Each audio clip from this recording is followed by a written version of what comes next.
In this lecture, we'll see how we can checkpoint our machine learning model in the training phase. In this demo, we'll build a stacked autoencoder which tries to reconstruct the handwritten images from the MNIST dataset. This autoencoder will use a dropout in order to mitigate overfitting our algorithm to the training data. You should be completely familiar with Python coding in TensorFlow and neural networks by now. All the imports are the same as before. Access the MNIST database in exactly the same way. Let's go on to the code that we haven't seen before. We've already set up a helper function to display one single MNIST handwritten digit to screen. This is the same helper function that we've been using so far. We are going to set up another helper function here called show reconstructed digits. Autoencoders try to reconstruct input data. In order to see how well our autoencoder reconstructs the input, we will display the original handwritten digit and the reconstructed output side by side in order to compare them.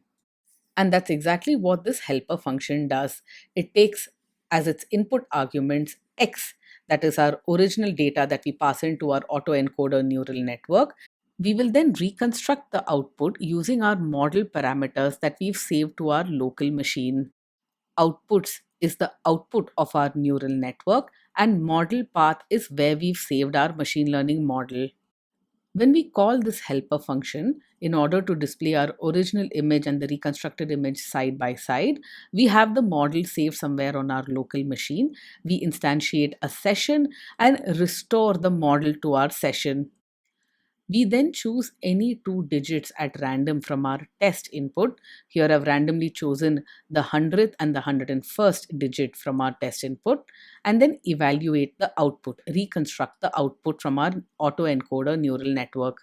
Remember that the outputs will have the same dimensionality as the input image. Then simply use matplotlib to display the original image and the output side by side. With the helper function set up, let's set up our neural network parameters. N underscore inputs, that is the number of neurons in the input layer, is equal to the dimensionality of our input, which is 28 by 28, equal to 784 for the pixels in our MNIST handwritten digit image. This is a stacked autoencoder and it has three hidden layers. The number of neurons in each of these layers is stored in n underscore hidden 1, 2, 3. There are 300 neurons in the first and the third layer and 150 neurons in our hidden layer, which forms our codings. Autoencoders are typically symmetric in shape, which is why our first and third hidden layers have the same number of neurons, and the number of neurons in our output layer is equal to the dimensionality of our input. Set up a placeholder where we'll feed in our input as before. The input is in the form of a 1D array representing an MNIST handwritten digit. In this machine learning model, we are going to use dropout in order to mitigate overfitting of our neural network on the training data. Our dropout rate is set to 0.3. You can tweak this and see how the result changes.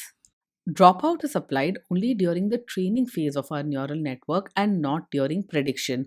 In order to ensure that this is the case, we typically set up a flag to make sure that dropout is applied only during training. This is the flag training, which is a placeholder which has a default value of false. After the input layer, we can specify a dropout layer using tf.layers.dropout from our TensorFlow library. It takes x as its input, takes in the dropout rate, and also takes in the flag which specifies whether this neural network is being run in training or for prediction. We use the partial method from the Python functools library in order to define a partial specification for a layer in our autoencoder's neural network. This is a partial specification for the tf.layers.dense function. The default parameter for the activation argument in tf.layers.dense is the ReLU activation. This is our partial function specification. We'll use the dense layer with ReLU activation in order to set up the three hidden layers of our autoencoder's neural network. Using partial specifications in Python makes our code a lot more readable. After our three hidden layers comes our output layer. The output layer is a linear layer The activation function for the neurons in this layer have been set to none. The remaining steps should require no explanation. We calculate the reconstruction loss, set up the Adam optimizer, and set up our training op, which minimizes this reconstruction loss. Initialize the variables and instantiate a saver that we'll use to save out our trained machine learning model. Instantiate a session, run for 12 epochs with a batch size of 100.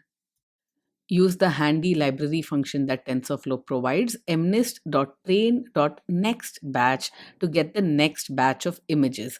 Notice that we are not interested in the labels that are associated with the image because autoencoders are an unsupervised learning technique. We don't use the labels at all.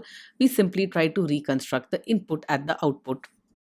When you run training on this neural network, make sure that you set the training parameter to true.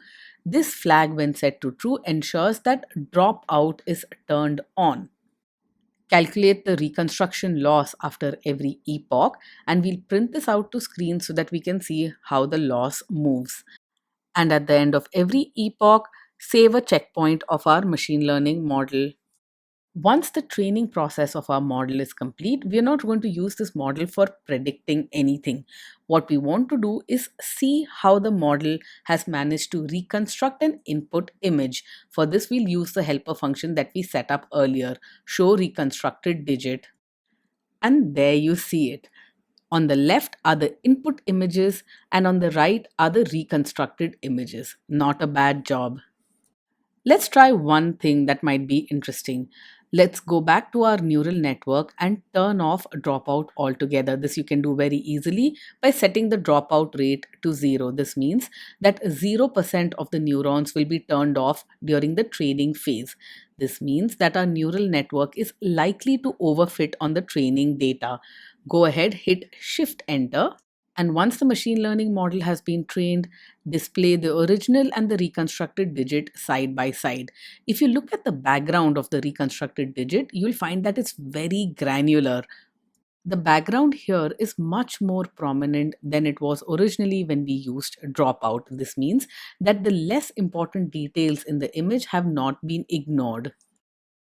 TensorFlow offers a class called tf.train.saver that can be used to save our model as we iterate through epochs in the training phase. For every epoch, you can write out a checkpoint. The final checkpoint will have the final version of our model.